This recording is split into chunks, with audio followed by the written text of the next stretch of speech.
সন্ধ্যাবেলা বাবা এর জন্য একটা ম্যাগি বসিয়ে দিলাম। এটা হচ্ছে আমি স্যুপ ম্যাগি করব, মানে ম্যাগিটা জাস্ট সেদ্ধ করব। তো ম্যাগিটা এখানে আমি বাবার জন্য বসায় দিয়ে তারপরে নিয়ে আসলো চিকেনটা আর কি আজ পকোড়া করব। তো এই দেখো চিকেনটা কেটে সম্পূর্ণ রেডি করা হয়ে গেছে। এখানে 500 চিকেন আছে, তো 500 চিকেনের আমি পকোড়া করব। তো চিকেনটা এবার আমি ধুয়ে নেব। এদিকে চিকেনটা আমি ধুয়ে আসতে আসতে বাবা এর ম্যাগিটাও হয়ে গেছে। এবার আমি ম্যাগিটা নামিয়ে তারপরে ওকে খাইয়ে দিয়ে তারপর আমি বাদ বাকি যে মশলাগুলো লাগে সেগুলো রেডি করব। তো এখানে তার জন্য আমি যে বড় বড় গোটা দুটো পেঁয়াজ নিয়েছি, এখানে নিয়েছি রসুন, আদা আর নিয়েছি কাঁচা লঙ্কা। তো এবার এগুলো আমি আর কি জাস্ট সব কিছু রেডি করে পকোড়ার জন্য দিয়ে দেব। তো তার জন্য এখানে আমি নিয়েছি বেসন, আর এখানে নিয়েছি লবণ, এখানে নিয়েছি হলুদ, আর এখানে নিয়েছি 2 চামচ কর্নফ্লাওয়ার, যাতে একটু চিকেনটা মানে পকোড়াটা একটু ক্রিস্পি হয়। আর তার জন্য এখানে যে পেঁয়াজটা কুচি করে নিয়েছি, এখানে আদা রসুন বাটা, আর এখানে হচ্ছে কাঁচা লঙ্কা কুচি। এবার এই সবগুলো একসাথে আমি এই চিকেনটার ভিতর দিয়ে দেবো। চিকেনটা কিন্তু আমি এক্সট্রা কোনো জল ব্যবহার করব না।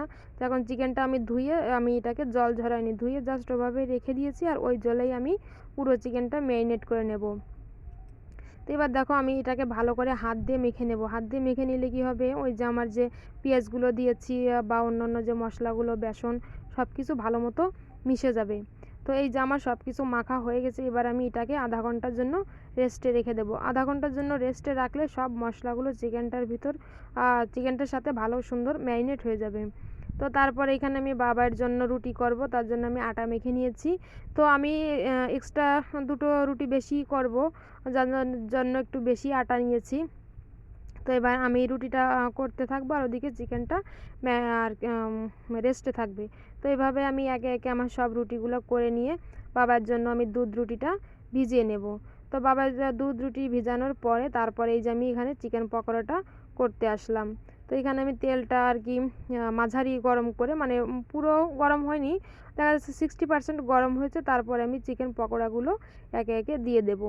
এখানে আমি চিকেন পকোড়াগুলো যখন দিচ্ছি তখন কিন্তু আমি গ্যাসটা মাঝারি ফ্লেমে করে রাখছি। যদি আমি ফুল করে রাখি তাহলে কি হবে, উপরের আর বেসনের যে গুলাটা থাকে ওটা পুড়ে যাবে, কিন্তু ভিতরে চিকেনটা সেদ্ধ হবে না, খেতেও ভালো লাগবে না, আর চিকেনটা কিন্তু ক্রিস্পি হবে না। যার জন্য আমি মাঝারি আঁচে আস্তে আস্তে জাল দিয়ে পুরো চিকেনটা আর কি ভালো করে ভেজে নিচ্ছি। তো এতে চিকেনটাও খেতে বেশ ক্রিস্পি হবে, আর ভিতরেরও হবে, ভালো সেদ্ধ হয়ে যাবে।